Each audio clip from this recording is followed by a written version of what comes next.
शिवसेना आमदार अर्जुन खोतकर यांच्या अडचणीत वाढ होण्याची शक्यता. काँग्रेसचे पराभूत उमेदवार कैलास गोरंट्याल यांच्याकडून इलेक्शन पिटिशन दाखल. मुंबई उच्च न्यायालयाच्या संभाजीनगर खंडपीठात याचिका दाखल. अर्जुन खोतकरांनी चुकीच्या फॉर्मॅटमध्ये उमेदवारी अर्ज दाखल केला.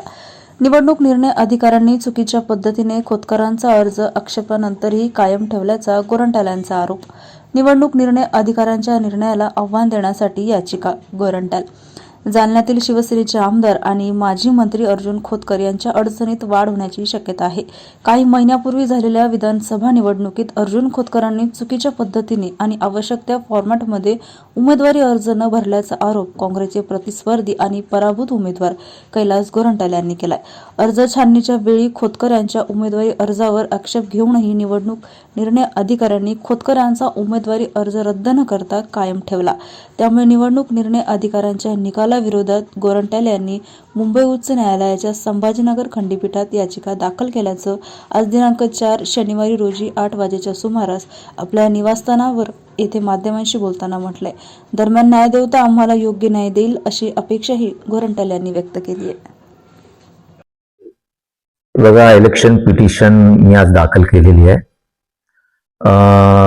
ज्या दिवशी फॉर्म छाननी होती त्या दिवशी माझे काही ऑब्जेक्शन होते. म्हणजे समोरच्या उमेदवाराने ज्या फॉर्मॅट सुप्रीम कोर्ट कडून इलेक्शन कमिशनरकडे येतात आणि इलेक्शन कमिशनर कडून जे निवडणूक अधिकारीकडे येतात तसा त्या फॉर्मॅटमध्ये समोरच्या व्यक्तीने भरलेला नाही. एक आणि 2-4 असे मुद्दे मी इथं बोलू शकत नाही, पण चुकीचे पद्धतीने त्याने हा फॉर्म भरलेला आहे.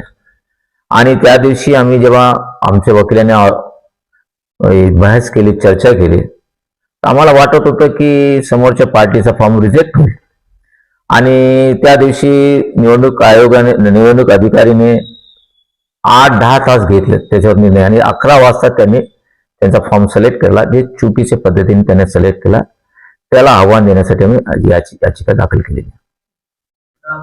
कार्यकाळ पूर्ण झाला होता आणि त्यानंतर त्याचा निकाल आला होता. बघा, ते कार्यकाळ ते हायकोर्ट आणि सुप्रीम कोर्टाने काय डिले केला त्यात मी बोलू शकत नाही. ते माझ्यासाठी रिस्पेक्टेड आहे.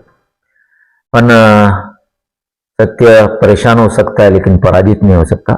माझ्या फेवरमध्ये ते रिझल्ट आलेला होता आणि आता हा सबमिट झाल्यानंतर बघू कसा लवकर करते. पण आता मी जे आज कोर्टात होतो तर माझ्या समोर 10 ते 12 इलेक्शन पिटिशन आले आणि आणखीन 6-7 पर्यंत पिटिशन येणार. मला वाटतं की मराठवाड्यात आणि पश्चिम महाराष्ट्रात एकूण 15 ते 20 इलेक्शन पिटिशन होईल. आणि सुप्रीम कोर्टचा गायडन्स असं आहे की 6 महिन्याच्या आत निकाल करावा किंवा त्याला स्पेशल एक जजाची नेमणूक करून तिथं चालवायला, असं सुप्रीम कोर्टाचं आहे. जर जास्त पिटिशन आले तर कदाचित होऊ शकते की एक स्पेशल ब्रांच त्यासाठी आम्हाला भेटेल. कारण 15 माझ्या समोरच 5-7 आले आणि ती 15-1 लोकांची तयारी. 2 महिन्यानंतर आपली प्रोसिजर सुरू झाली. काय कारण नाही, इलेक्शन पिटिशनला 45 दिवसाच्या अगोदर तयारी दाखल करावं लागतं. म्हणजे 7 तारीख लास्ट आहे आणि आम्हाला काही डॉक्युमेंट्स काढावं लागतात माहितीच्या अधिकारमध्ये.